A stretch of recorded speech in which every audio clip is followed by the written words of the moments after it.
what defines a winning product, right?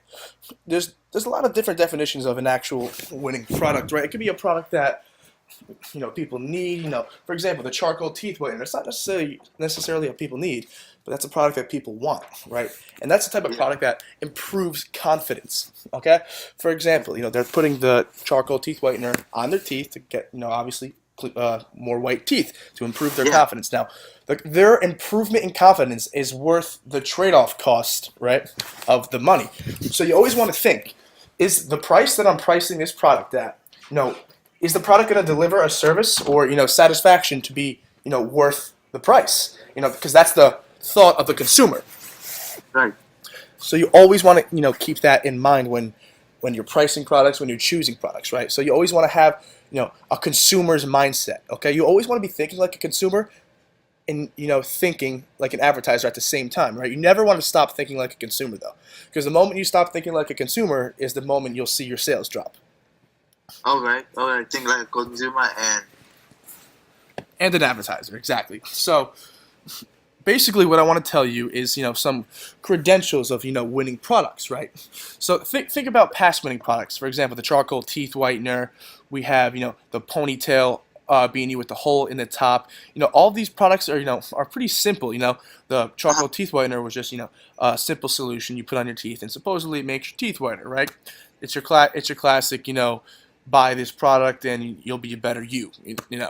Products like that sell really, really well, especially online. Another thing I want to talk to you about, Shaquille, is the fact that I want you to stay in women-dominated markets. all right, woman dominated markets. Because women-dominated markets, it's easier and more efficient to make sales. You're going to find yourself getting a lot cheaper CPP with a lot less ad spend, right? CPP is cost per purchase, the amount of money it takes you to acquire a customer acquisition. Right. And the goal of ecom, obviously, is to have the lowest customer acquisition cost possible. True. True. And that's not to say you can't make money in a male-dominated market, right? You can, of course, make money, millions and millions and millions of dollars in a male-dominated market. But the fact of the matter is, on our platform, Facebook advertising, online advertising, you're going to find yourself being more successful in a woman-dominated market because their buying habits are a lot more aggressive than males. Okay. All right. All right. Okay, so that's just a little tidbit on how we are going about the whole mindset and choosing products, right? So now I want to just touch on choosing products that people need, right, not want. For example, a passion product is a want, right? It's not really the greatest way to go about finding mass market appeal. Right. Right, passion products will sell, but they're not going to sell to the the caliber that you want, to the number that you want, unless you really, really hit a really passionate niche. It's better to Right. stay in mass markets, okay? Like for example, baking, cooking, outdoors, tech. You don't, tech is a really good one too, because tech is on the uprise.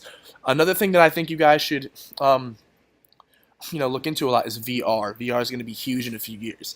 And remember, I always say, who catches the trend, obviously will make the most money. Because if you catch a trend, you're gonna be in the mix before a lot of other people. I see. Now another thing, you want to be able to go out there and get data, okay, before your competitors are getting data. So if you could go out there and spend the money, get the pixel data, get the purchase data before Mm-hmm. the trend pops, you're not wasting money. You're putting in the money and you're investing it in the data. And then once the trend hits, right, if you could seek out trends effectively, all right, and get the money in the pixel, get the pixel smart, and then the trend actually pops, and you already Right. have your data, right? So Facebook is a race to the lookalike audiences. That it is what it is. That's what it is. So Right. it's a race to the lookalike. So it's everyone targeting the same keywords, the same general keywords for the most part, unless you do algorithmic targeting, which we're going to move deeper into in a little bit. But for the most part, everyone's targeting the same keywords. Now, once you get enough sales, you obviously move on to lookalikes because you have the data. That's when the big money starts, okay? Then you start manual bidding your lookalikes, right? And then you start making lookalikes based on the video views that you made, or the video views that you got, and video percentages that people viewed. You could do that in the back end in custom audiences, which is what we're going to be moving into in a bit. But the fact of the matter is, you got to make sure you get to the lookalikes, because you can't be marketing to the same keywords your whole time, the whole life of your business. You need to move on to lookalikes, because Facebook is an algorithmic system that works best on large audiences when it has data. I see. Good. So now we're just going to move a little bit into I'm going to teach you product research.